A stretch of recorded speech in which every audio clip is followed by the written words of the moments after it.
বাড়ি চলে যাচ্ছি আজকে। অন্বেষা দিদিকে রাখো, অন্বেষা দিদিও আমি চলে যাচ্ছি আজকে।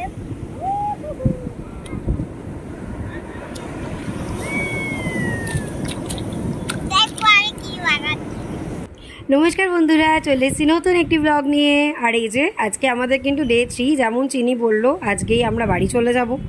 আর আমরা কিন্তু দেরি করিনি জানো তো, সকাল সকাল উঠেই আগে চলে গেছিলাম সি বিচে চান করতে। আর আমাদের সাথে কিন্তু গপু দাদারাও যাবে অ্যাজ ইউজুয়াল। আর এই যে চিনি, আমি, চিনির বাবাই, অন্বেষা দিদিরা, আর এদিকে রিম্পা আর উত্তমদার আর কাকু, আমরা কিন্তু সবাই মিলে ভোরবেলা চলে গেছিলাম সি বিচে চান করতে। প্রথমেই আমরা কিন্তু গিয়ে আগে ওখানে একটা দোকান ছিল, বেশ ভালো চা বানাচ্ছিল জানো তো। আমরা রোজ কিন্তু ওখানে গিয়েই খেতাম। আমরা মোট 3 দিনের জন্য গেছিলাম বটে, কিন্তু 3 দিনেই যা মজা হয়েছে সে কিন্তু অন্য কিছুতে হয় না। যাই হোক, বেশি দিন গিয়ে থাকতে পুরীতে জানি 3 দিনে কিছু হয় না, তাও আমরা যতটা পেরেছি ততটা মজা করার চেষ্টা করেছি। আর এই যে দেখো, আমরা প্রথমে গিয়ে চাটা খেয়ে নেবো, নিয়েই কিন্তু একদম বিচে চলে যাব। প্রথমে গিয়ে কিন্তু আমরা গপু দাদাদের চান করিয়ে নেব। আর এখানে কিন্তু চিনির যে ফেভারিট গোপাল, গোপাল ও কিন্তু দেখো এক্ষুনি তোমাদের সাথে ইন্ট্রোডিউস করাবে। আর দেখো কি সুন্দর লাগছে সকাল সকাল। রোদ কিন্তু প্রচুর ছিল, কিন্তু তাও আমরা কিন্তু খুব সুন্দরভাবে স্নান করেছি। যদিও বা আলাদা করে পুরীতে স্নান করা নিয়ে গল্প কিছু বলার নেই, সবাই যায়, সবাই স্নান করে, সবাই এনজয় করে। এবার দেখো চিনি কি বলছে।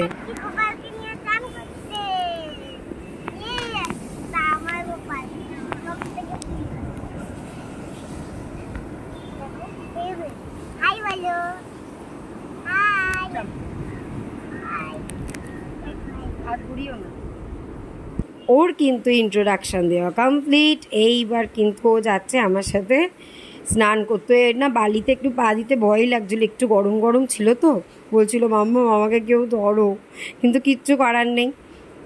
বাবাইয়ের হাতে ক্যামেরা, আমার হাতে দুটো গোপাল। যাই হোক, আমরা মোটামুটিভাবে খুব একটা দূরে যাইনি জানো তো, কাছাকাছির মধ্যেই গোপালগুলোকে স্নান করিয়ে নিয়েছিলাম আগে। তার কারণ মানে বেশি দূরে গেলে যদি ওরা হারিয়ে যায়, খুব ভয় ছিল। সব থেকে বেশি তো চিনির বাবাইয়ের ভয় ছিল, বলেছে ভালো করে ধরে রাখো কিন্তু ঢেউ আসলে। আর দুটো চুটকু গোপাল ছিল তো, ওদের নিয়ে তো আরও বেশি ভয় ছিল, যদি হাত ফসকে বেরিয়েছে। উড়ি বাবা, এই দেখো না, আমরা কিন্তু ভয়ে সব কটাকে ধরে রেখে দিয়েছিলাম। যাই হোক, ওদের সুন্দর করে স্নান করিয়ে তুলে তারপর গাটা মুছিয়ে আমরা ওদের জায়গাতে রেখে দিয়েছিলাম। তারপরে কিন্তু আমরা স্নান করতে চলে গেছিলাম। আর চিনি আর অন্বেষা কিন্তু এখানে আলটিমেট মজা করেছে। আর জানো তো, জলটাও বেশ ঠান্ডা। তখন মানে সকালবেলা আমরা এই 7টার দিকে স্নান করতে যেহেতু চলে গেছিলাম, খুব একটা রোদও তখন ছিল না। আরামে কিন্তু স্নানও করেছি, বেশ ভালো লেগেছে কিন্তু স্নান করতে। আর এই যে এইবার সময় হয়ে গেছে ওদের তুলে নিয়ে, এবার চিনির বাবাই আগে গিয়ে ওদের বসিয়ে দিয়ে আসবে, তারপর কিন্তু স্নান শুরু হবে। আর এই যে দেখো শুরু হয়ে গেছে অন্বেষা দিদি আর এদিকে চিনির বালি নিয়ে খেলা।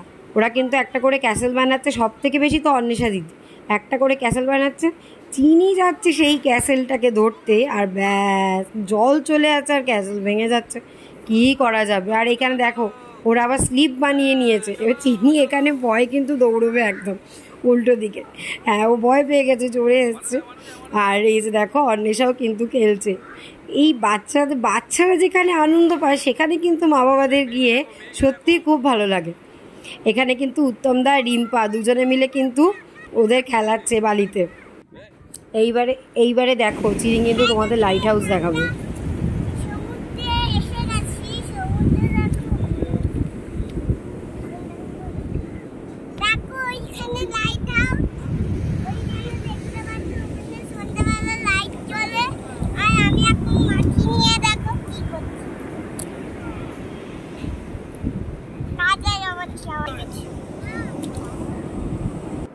আর এই যে আমার তো খুবই ভয় লাগছিল, কেননা আমি না 2016 সালে পুরীতে গিয়ে সমুদ্র কিন্তু টেনে নিয়ে আমাকে চলে গেছিলো। তারপর থেকে যে কী আতঙ্ক তৈরি হয়েছে সে আমি কিন্তু বলতে পারবো না। আমি কিন্তু ওর চিনির বাবাইকেও বলছি, বাবাই একটু সামলে দাঁড়িয়েও। আর এই যে আমাদের কিন্তু স্নানটার মোটামুটি কমপ্লিট। আমরা এখানে দুটো চেয়ার নিয়ে নিয়েছিলাম গোপালদের রাখার জন্য, আর আমাদের তোয়ালে যা আছে সেগুলো রাখার জন্য। আর এই যে ঘোড়াটা, এর নাম কিন্তু রানী। আমার মেয়ে রানীকে পেয়ে কিন্তু খুব খুশি হয়েছে।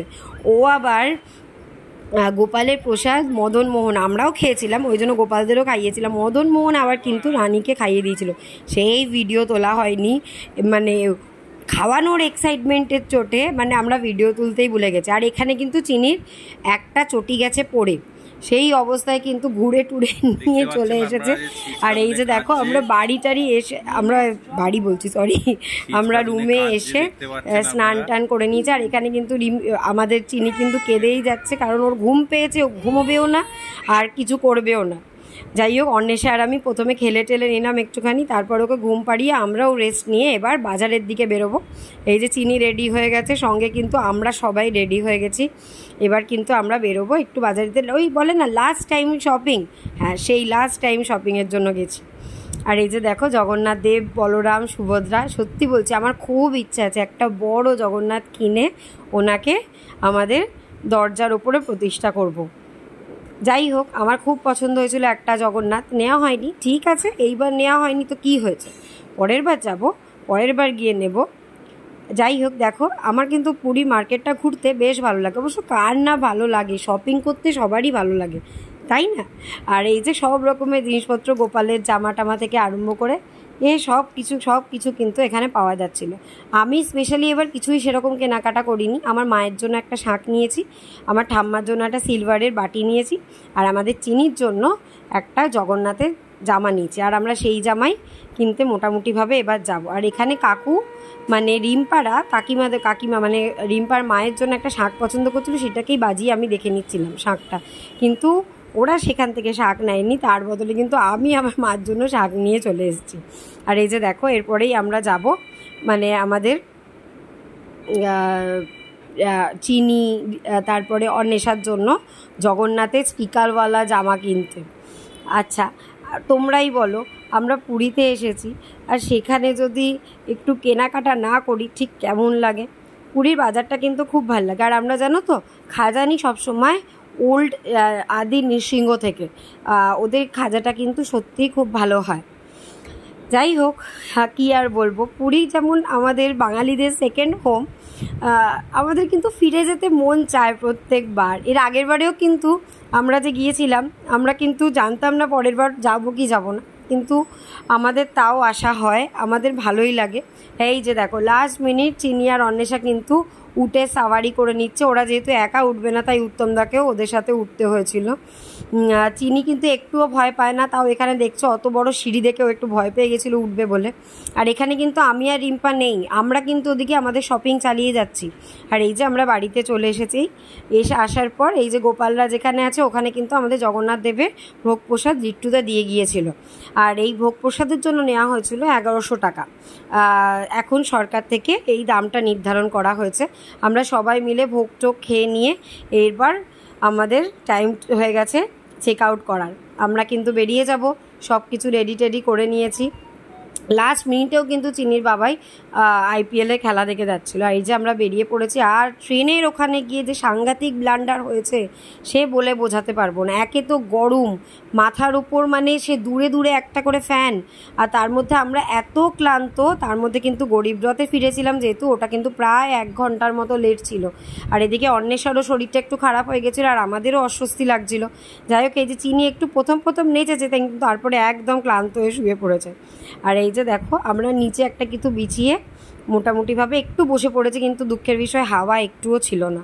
কি করা যাবে, এইটুকু কষ্ট তো করতেই হবে। সেদিনকার জার্নিটা সত্যি আমাদের একটু হেট্রিক হয়ে গেছিলো। ঠিক আছে, পরের বার আবার দেখা হবে পুরীতে গিয়ে জগন্নাথ দেবের সাথে। আমরা পরবর্তী আশাতেই রইলাম আবার কবে যাওয়া হয় পুরীতে। যাই হোক, তোমাদের যদি এই ব্লগটার মধ্যে কিছু ভালো লেগে থাকে please please please like, share and subscribe করে দিও। আর দেখতে থাকো চিনির নতুন কীর্তি। আর এই যে দেখো সবাই ধরাশায়ী হয়ে গেছে এখানে। আমরা এবার কিন্তু আর ব্লগ করতে পারিনি, ট্রেনে যে এসেছে হুড়মুড়িয়ে সবাই ট্রেনে উঠেছে এই গরমের মধ্যে। যাই হোক, দেখতে থাকো, সঙ্গে থাকো, চলে আসবো নতুন একটি ব্লগ নিয়ে।